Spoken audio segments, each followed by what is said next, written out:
Oh my gosh, you gotta check out this cool classic brick nose F150 we just finished.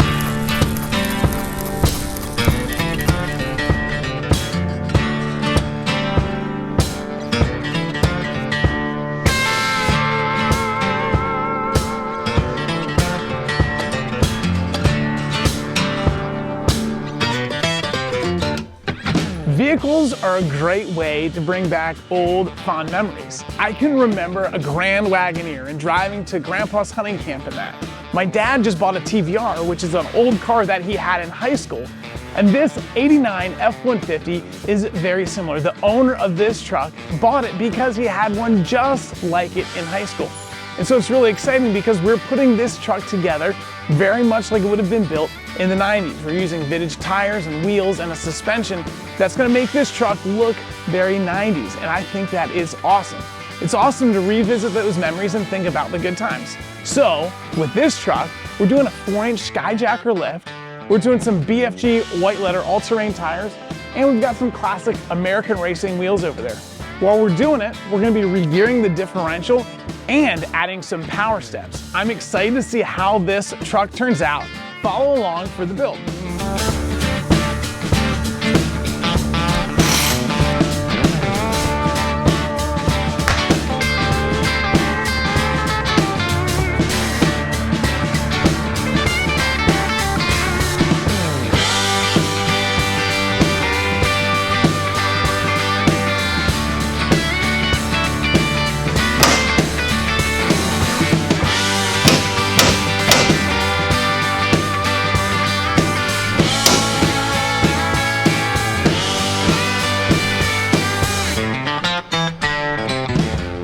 The first area that we're going to start talking about on this cool classic F-150 is the suspension.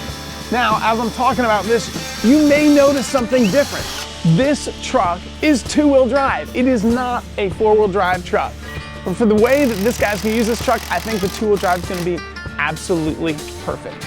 This truck features the Ford twin I-beam suspension, which was common in that era. The suspension that we're installing is Skyjacker's 4-inch kit, and it drops a lot of these suspension components so that the geometry is still correct, although the ride height is higher. Let's show you a few of those components. You'll see right here is this radius arm drop bracket. This is a big, heavy cast piece and is actually pretty impressive when you compare it to the factory piece. Our tech Nathan was cussing a bunch yesterday because those factory pieces were all riveted on this frame, so there was a lot of cutting and air hammering to get all those components out. This I-beam drop is right here, and as you can see is bolted in to that crossmember bracket. So not only do we have the I-beam drop down on this side, but we have the radius arm drop as well. You can see over there laying on the ground is the other side of the vehicle suspension, and Nathan is installing the drop brackets currently, and then we'll install that in place as soon as the drop brackets are all installed. We've got the coil springs here, we've got some shocks to put in, and then of course the sway bar gets reinstalled as well. The back is much simpler. It is just a standard leaf sprung suspension.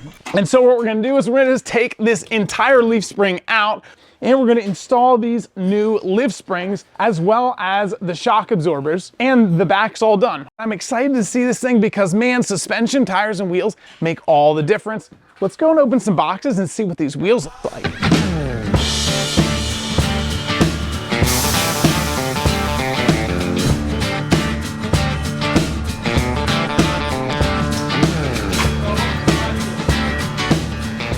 These are the American Racing AR172, and they are a cool classic wheel and should be right at home with this truck. Check them out. What do you think? I think this is probably the exact style wheel that should be on this. If you think something else would look better, make sure you let us know in the comments. This is a 9-inch wide wheel and has a -12 offset. Let's hang this thing up here and see what that looks like. If I can find where the wheel studs are. There you go. I think it looks really good. It's gonna stick out just a little bit. When we talk about increasing tire size, we should also talk about changing the gear ratio. And so once we get the suspension all dialed in, we're gonna crack open this rear diff. This is the Ford 8.8, which came in a lot of different vehicles. Of course, the F-150, the Ford Explorer, the Ford Ranger. Main issue is I have a bolt that needs to go, a hole that needs drilled right here. Okay. Huh. That's weird. Yeah, let's make that up. I wonder if it's because this has the dual tanks. Does that index that hole? Yes. And then I've marked all the holes. I've already bolted it up and marked them. This hole, you know, was unobstructed, so I could start drilling that. There's all these little holes, and you're drilling right beside them, but there's nothing bolted there. Cool. So the main issue is this one? Or is that? This one. It's supposed to be this little 8mm head hole. I wonder if there's enough slack if you can like slide the whole thing over and either re-drill some holes or if there's some other holes there. Because this should stay, right? It's just this stuff. Yes, but these are connected in line.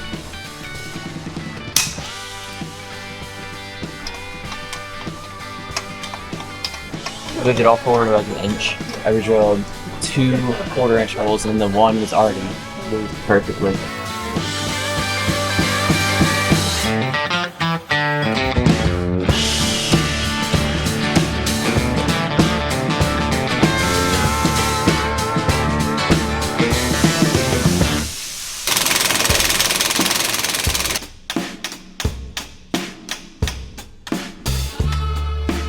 So we've got the rear suspension all back together.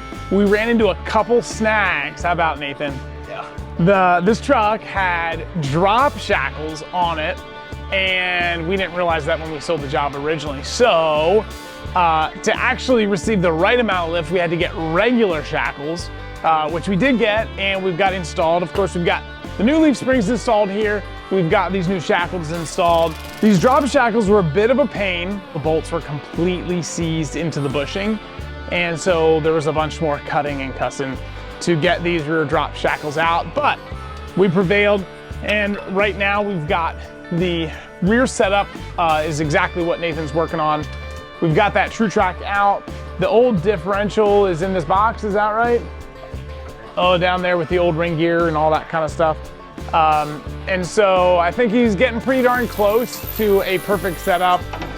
I'm a lot happier with it. I can see a little bit of paint right on the edge of the tooth.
I love how this cool classic F-150 turned out.